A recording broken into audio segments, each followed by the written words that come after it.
하나님의 음성도 들을 수 있길 바랍니다. 작년 3월 달에 얼룩말이 동물원을 탈출해서 도심을 배회하는 일이 있었습니다. 그걸 보고 사람들이 얼마나 놀랐겠습니까? 또 얼마나 신기했겠습니까? 그래서 사람들이 많은 사진들을 찍어서 인터넷에 올렸습니다. 그런데 그 사진들 중에 정말 재미있는 장면이 하나 있었습니다. 바로 얼룩말과 배달기사가 막다른 골목에서 딱 마주친 겁니다. 그래서 이 재미있는 사진을 영화에서 패러디해서 만들긴 했는데 제목이 재밌습니다. 수상한 손님. 무슨 뜻이죠? 얼룩말이 배달시킨 것은 아닐 거 아닙니까? 그런데 얼룩말이 딱 기다리고 있는 거예요. 그래서 배달기사가 딱 갔는데 여러분, 얼룩말과 배달기사는 전혀 어울리지 않는 그런 조합이죠. 그러니까 수상한 손님이다 라고 한 것입니다. 그런데 오늘 본문에도 보면 우리 예수님이 어떤 분이시죠? 만왕의 왕이시잖아요. 만왕의 왕이신 예수님이 뭘 타시죠? 나귀 새끼를 타십니다. 전혀 어울리지 않는 조합이죠. 그래서 그 당시에도 왕이 이제 입성을 할 때, 왕으로서 등극할 때는 일반적으로 뭘 타냐면 아주 위풍당당한 흰 군마를 탔습니다. 여러분, 첫인상이 중요하잖아요. 왕으로서 백성들에게 자신의 모습을 처음 보여주는 그 왕으로서의 그 위엄, 영광을 보여주기 위해서 일부러라도 아주 화려하고 또 웅장하고 그런 행렬을 만들 것입니다. 그런데 오늘 본문에 예수님은 어떻죠? 나귀 새끼를 타시는 너무나 초라하고 좀 이상하다 그런 싶은 모습으로 예루살렘에 입성을 하고 계시는 것입니다. 여기는 어떤 숨은 의도가 있지 않겠습니까? 예수님은 일부러 이 나귀 새끼를 타시고 왕으로서 이 예루살렘에 입성을 하신 것입니다. 이유가 뭘까요? 내가 이 세상에 있는 어떤 왕과 절대 같지 않다. 그래서 자신이 어떤 왕이신지를 보여주시기 위해서 일부러 나귀 새끼를 타고 입성하신 것입니다. 그렇다면 예수님은 과연 어떤 왕이실까요? 첫 번째로는 모든 것을 아시는 왕이십니다. 여러분, 오늘 보면 28절에 보면 뭐라고 기록되어 있습니까? 예수께서 이 말씀을 하시고 예루살렘을 향하여 앞서서 가시다라고 기록하고 있습니다.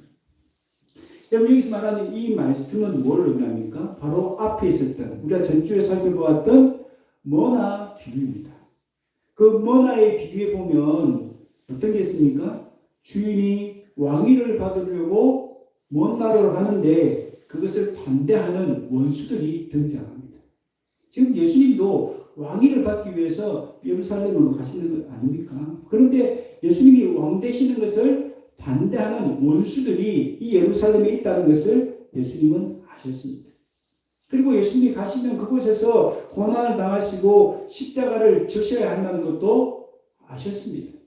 그럼에도 불구하고 오늘 본문에 보면은 주저하거나 또 억지로 가신다거나 하지 못해서 가는 그런 모습이 없어요. 적극적으로 가시는 그런 모습을 보여주고 있습니다. 또한 예수님 모든 것을 다 아신다는 것은 무엇을 통해서 알 수 있죠? 예루살렘을 입성하시는 준비 과정을 보면 알 수 있습니다. 예수님이 감람원이라는 동산 근처에 벳바게와 베단이 가까이 오셨을 때에 제자 둘을 보내죠. 이유가 있습니다. 저기에 있는 저 마을에 있는 나귀 새끼를 끌고 오라고 심부름을 보낸 것입니다. 그런데 허락 없이 남의 나귀 새끼를 끌으면 됩니까? 이상하잖아요. 예수님 같은 분이 왜 그런 명령을 내리실까? 제자들이 좀 의아하게 생각을 했겠죠. 그랬더니 예수님께서 이렇게 얘기합니다. 주인이 뭐라고 하면 주가 쓰시겠다 하라. 그러면 보내줄 것이다 라고 했습니다. 과연 나귀 새끼를 딱 끌고 오려고 하니까 주인이 묻는 거예요. 왜 끌고 하느냐고. 한마디 하지 않겠습니까? 그때 이 제자들은 예수님 시키신 그대로 주가 쓰시겠다. 마치 무슨 안구하듯이 그런 주문을 배우듯이 그렇게 딱 얘기했더니 주인이 아주 흔쾌히 그냥 나귀 새끼를 넣어주는 거예요. 여러분, 이걸 보면 뭘 알 수 있죠? 예수님은 저 마을에 나귀 새끼가 있다는 것, 사람이 한 번도 타보지 않은 나귀 새끼가 있다는 것을 아셨다는 것을 알 수 있고요. 또한 주인이 주가 쓰시겠다라는 말만 해도 그냥 내어줄 것을 아셨다는 것을 알 수 있습니다. 우리 예수님은 하나님 아들이시고 하나님이시기 때문에 모르시는 것이 없어요. 모든 것을 다 아십니다. 지금 자신이 가는 길이 어떤 길인지를 아시는 거예요. 고난을 당하는 길이고 십자가를 지시는 길이라는 것을 아십니다. 그럼에도 불구하고 가시는 이유가 있습니다. 왜 그곳으로 가십니까? 왜냐하면 그곳으로 가셔야만 자기 백성을 살릴 수 있고 구원할 수 있기 때문입니다. 바로 그 예수님의 사랑 때문에 그 길을 적극적으로 기쁜 마음으로 자발해서 그곳으로 가고 계시는 것입니다. 그곳에 가셔야만 자기 백성들이 지금 멍에에 짓눌려 고통 가운데 있고 눈물 흘리고 있다는 것 아시고 그들의 눈물을 닦아주시기 위해 그곳에 가시는 것입니다. 그곳에 가셔야 그곳에서 십자가를 지셔야만 그들의 한숨이 감사로 바뀌고 슬픔이 기쁨으로 변할 것을 아셨기 때문입니다. 여러분 좀 전에 우리가 부른 그날이라는 찬양에 그 가사에 보면 우리 예수님의 마음, 예수님의 소원이 엿보이는 가사가 있습니다. 나는 이제 보기 원하네. 누가 보기 원하죠? 우리 예수님 보기 원하는 것입니다. 나의 자녀들 살아나는 그날 기쁜 찬송 소리 하늘에 웃음소리 온 땅 가득한 그날 우리가 웃고 행복한 그 모습을 보기 위해서 예수님은 지금 십자가를 향해서 그 죽음을 향해서 나아가고 계시는 것입니다. 예수님은 모든 것을 아십니다. 예수님은 오늘 나의 눈물, 나의 고통, 나의 아픔, 나의 소원을 다 아십니다.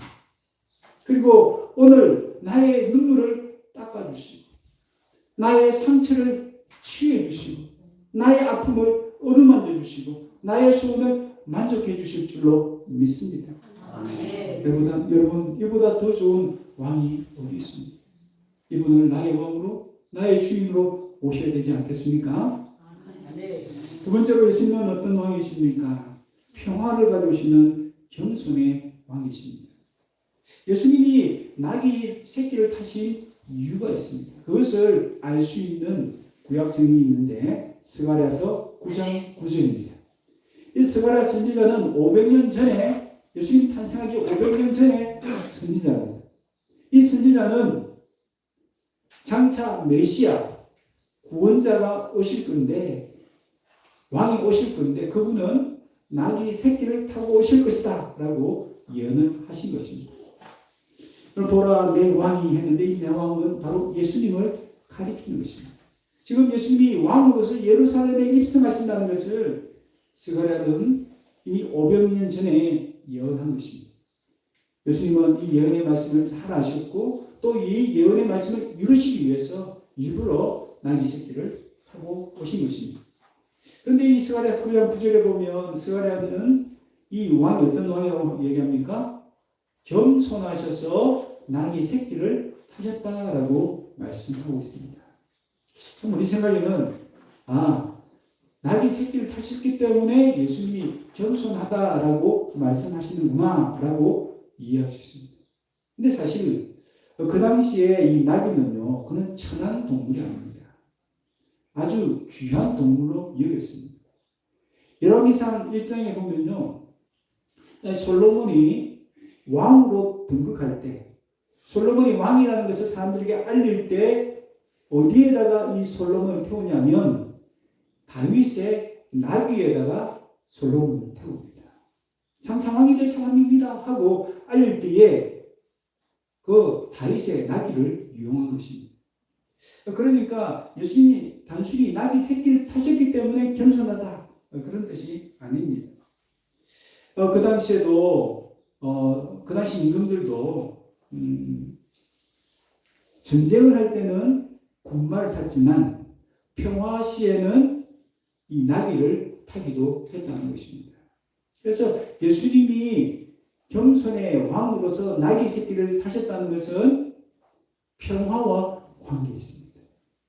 예수님이 이제 겸손의 방법으로, 겸손히 사람들을 섬김으로, 겸손히 낮아지심으로, 십자가에까지 낮아지심으로 평화의 시대를 여실 것이다 라는 것을 암시하기 위해서, 그걸 보여주기 위해서 나귀 새끼를 타고 오신 것입니다. 여러분, 그 당시는 로마 시대입니다. 여러분, 로마 하면 뭐가 생각나시죠? 세계 최강대국, 세계 최고의 제국을 우리가 상상할 수 있습니다. 그 당시에 로마의 군사력을 이길 수 있는 나라는 없었습니다. 그러니까 그 당시에는요, 로마가 정말 평화의 시대를 열었고, 그 평화의 시대는 영원할 것이라고 생각했습니다. 왜냐하면 로마의 그 막강한 군사력을 이길 수 있는 나라, 민족이 없었기 때문에 그렇습니다. 그런데 여러분, 영원할 것 같았던 그 로마의 평화시대는 어떻게 됩니까?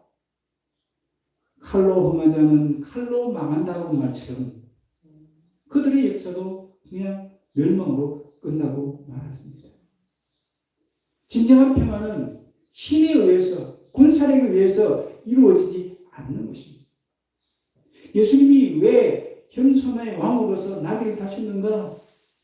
그렇게 지극히 낮아심으로 자기를 희생하시는 사람으로만 참된 평화가 이 땅에 임할 수 있다는 것을 보여주시기 위해서 일부러 겸손의 왕으로 나귀 새끼를 타시고 예루살렘에 입성을 하신 것입니다.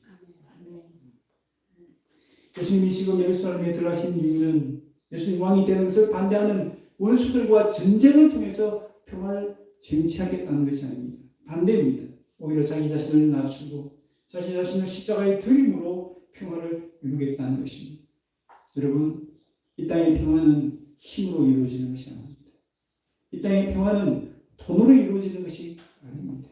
아무리 힘이 있고 아무리 권세가 있고 아무리 돈이 많아도 그 사람에게 평안이 있느냐 물어보십시오.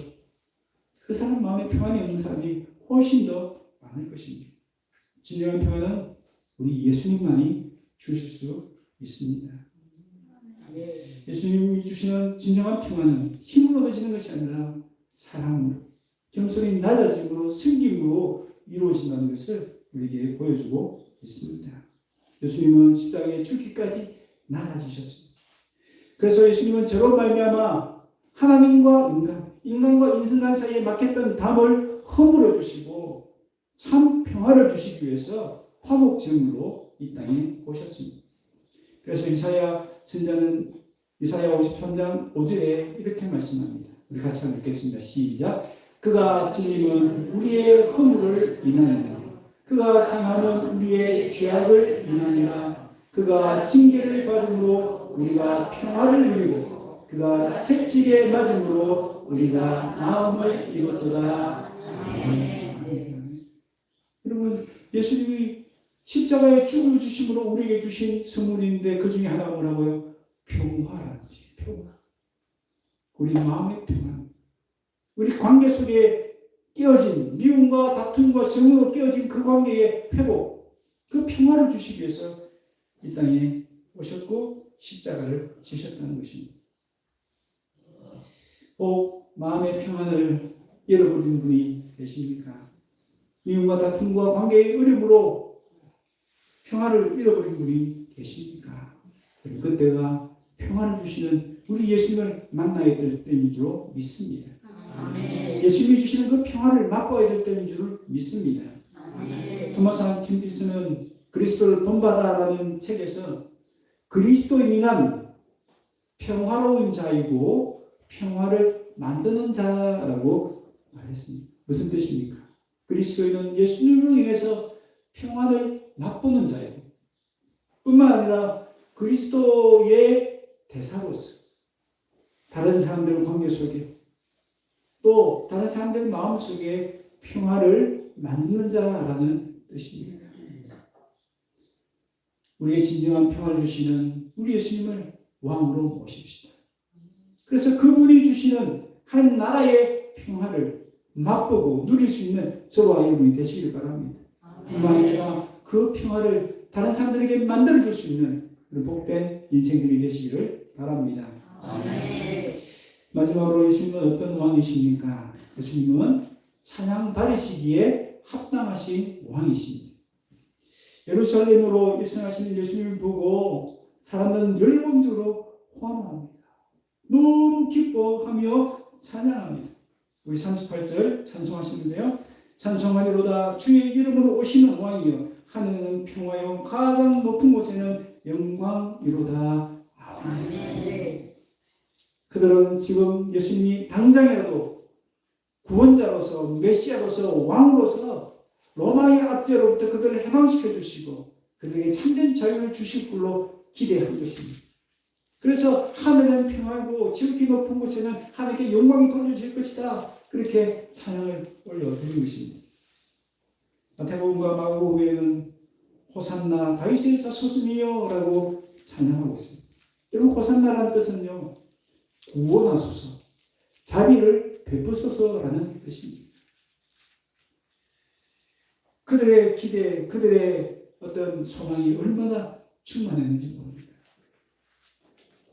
예수님은 그들의 기대가 잘못되었다는 것을 아셨습니다. 우리가 아는 것처럼 예수님은 지금 당장 왕으로 등극하시는 것이 아니고 지금 당장 구원을 베푸시는 것이 아니기 때문입니다. 그런데도 예수님은 그들이 잘못된 기대를 안고 부르는 찬양을 막거나 또 중단시키지 않습니다. 왜 그렇습니까? 그들의 기대는 틀렸지만 그들의 찬양은 맞기 때문입니다. 그들의 찬양은 틀린 것이 아니기 때문입니다. 그들의 찬양대로 예수님은 왕이시고 구원자시고 구원을 베푸시는 분이 맞기 때문에 그 찬양을 그대로 받아주신 것입니다. 그런데 그 찬양을 방해하고 나가선 사람이 있습니다. 예수님을 향해서 이 지금 잘못된 찬양을 부르고 있는데 당신은 구세주도 아니고 메시아도 아닌데 당신을 향해서 이렇게 부르는 찬양 그냥 놔두면 되느냐고. 그건 신성모독이 된다고 예수를 책망하면서 중단시키라라고 이야기를 했습니다. 그다음 예수님을 선생이라고 불렀습니다. 뭘 알 수 있죠? 그들은 예수님을 왕으로 인정하지 않는다는 메시아로 인정하지 않는다는 것을 알 수가 있습니다. 왜 그렇습니까? 그들은 예수님이 자신들이 받아야 될 칭찬과 또 관심과 찬양을 예수님이 다 받는다. 예수님을 경쟁 대상으로 제거해야 될 대상으로만 여기기 때문입니다. 여러분 이들도 분명히 스가랴 9장 9절 말씀을 알았을 것입니다. 왜요? 사도 바리새인들은 성경을 너무나 잘 아는 사람들이기 때문에 스가랴 9장 9절 말씀을 보면 뭐라고 되어 있습니까? 나귀 새끼를 타고 오시는 그분이 누구라? 왕이다. 메시아다라고 분명히 성경에서 기록하고 있는데 그들은 그 내용을 알면서도 일부러 예수님을 거절합니다. 당신은 나의 왕이 아닙니다. 우리의 구원자가 아닙니다. 찬양을 멈추십시오. 라고 이야기를 하는 것이죠. 왜 그렇습니까? 그들은 교만으로 인해서 영적인 눈이 어두워졌기 때문입니다. 그때 예수님이 뭐라고 말씀하십니까? 40절 함께 읽겠습니다. 시작. 내가 너희에게 말하노니 만일 이 사람들이 침묵하면 돌들이 소리 지르리라. 여러분 돌이 입이 있습니까? 뭐가 있습니까? 어떻게 찬양할 수 있어요? 그런데 제사들이 찬양하지 않으면 돌들이 일어나서 찬양할 것이다 라고 예수님이 말씀하세요. 이유가 뭡니까? 지금 예수님이 베푸시는 이 구원의 역사가 이 제자들이 찬양하지 않으면 돌들이라도 일어나서 찬양할 정도로 정말 대단하고 정말 위대한 일이기 때문에 그렇게 말씀하시는 겁니다. 또한 어떤 의미가 있습니까? 예수님만이 구원자요, 메시아요, 왕이시라는 것을 그 누구도 부인할 수 없다. 거절할 수 없다라고 뜻에서 이 찬양은 멈출 수 없고 막을 수 없다라고 말씀하신 것입니다.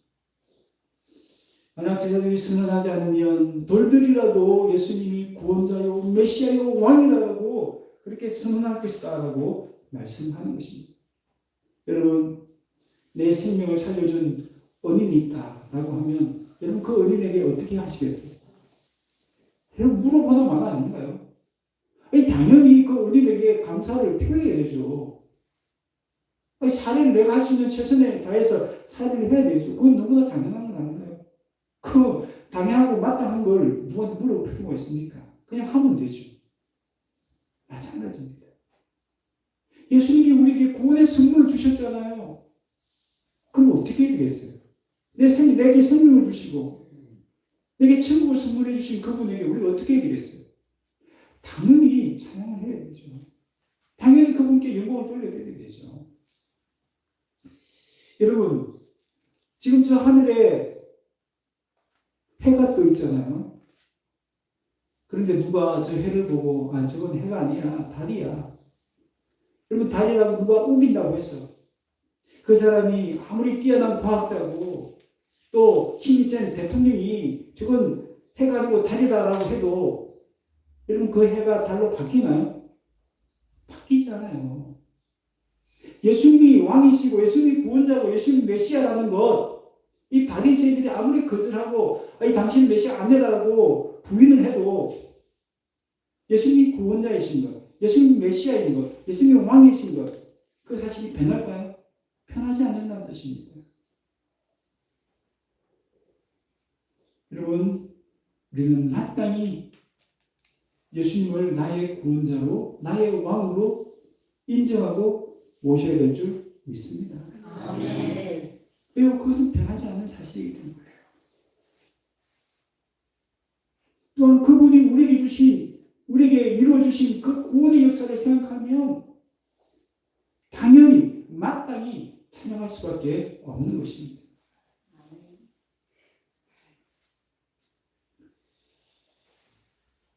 시편 147편 1절 할렐루야 우리 하나님을 찬양하느니 선하니요 찬송하느니 아름답고 마땅하도다. 아멘. 하나님을 찬양하는 것이 선함이고 하나님을 찬양하는 것이 아름답고 마땅하다라고 말씀합니다.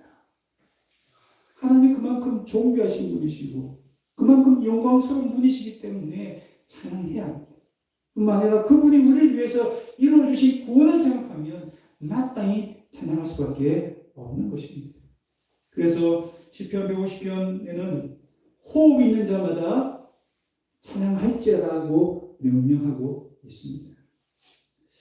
오늘 저와 여러분은 어떻습니까? 우리 예수님을 왕으로 인정하고 계십니까? 나의 구원자로 모시고 계십니까? 영접하셨습니까? 여러분 그렇지 않으면요 돌들이라도 일어나서 예수님이 왕이시다, 예수님이 구원자다라고 선언할 것입니다. 여러분 돌들보다 더 나은 우리가 예수님을 왕으로 인정하고 예수님을 왕이라고 찬양해야 되지 않을까요? 아프리카의 에티오피아는 핍박받는 성도들이 있다고 합니다. 얼마나 핍박이 심한지 예배를 드리고 있는 이 중에도 믿지 않는 사람들이 달려와서 예배를 방해하는 거예요. 돌을 막 던지면서 그들을 위협하고 예배를 방해하는 겁니다. 이게 돌들이 막 난무한 그 중에서도 예배를 드리고 있는 거예요. 어느 분이 그 성도 중에 한 사람에게 이야기했습니다. 그들은 어떤 악기가 없기 때문에 그냥 목소리로만 찬양을 하고 있었거든요. 그래서 혹시 피아노가 필요하지 않습니까? 피아노가 있으면 더 좋을 텐데요. 라는 식으로 이야기를 했습니다. 그때 그들이 대답합니다. 우리에게는 그런 물질적인 도움 전혀 필요하지 않습니다. 우리에게 필요한 것은 기도와 경력뿐입니다. 그러면서 하는 이야기였습니다. 우리는 찬양을 부르는데 어디에 맞춰서 찬양하느냐? 저들이 던지는 돌 소리에 맞추어서 찬양합니다. 라고 말했다는 것입니다. 여러분, 어떤 핍박도 어떤 고난도 그들의 찬양을 멈추게 할 수 없었습니다. 어떤 압력도 어떤 비난도 우리는 하나님이 왕이시고 우리 예수님이 구원자이심을 거절하거나 부인하거나 방해할 수 없습니다. 우리는 어떤 상황에서도 예수님이 나의 구원자이시고 나의 왕이시고 나의 메시아이심을 인정하고 선언해야 될 줄 믿습니다. 그분을 나의 왕으로 모실 때 우리는 그분이 이루신 그 하나님 나라 안에서 참된 기쁨과 참된 평강을 맛볼 수 있을 줄로 믿습니다. 말씀을 맺습니다. 여러분 오늘 본문에 나오는 예수님을 향해서 그렇게 기뻐하고 환호하며 열렬히 찬양했던 이 무리들이 며칠이 지나지 않아서 어떻게 변하느냐면요. 예수님을 향해서 예수님을 십자가에 못 박으라고 예수님을 죽이라고 그렇게 말하는 무리들로 바뀌어버립니다. 여러분 정말 안타깝지 않습니까? 여러분 우리는 어떻습니까? 우리는 예수님을 과연 나의 왕으로 나의 구원자로 나의 메시아로 인정하고 그렇게 신인하고 그렇게 영접하고 있습니까?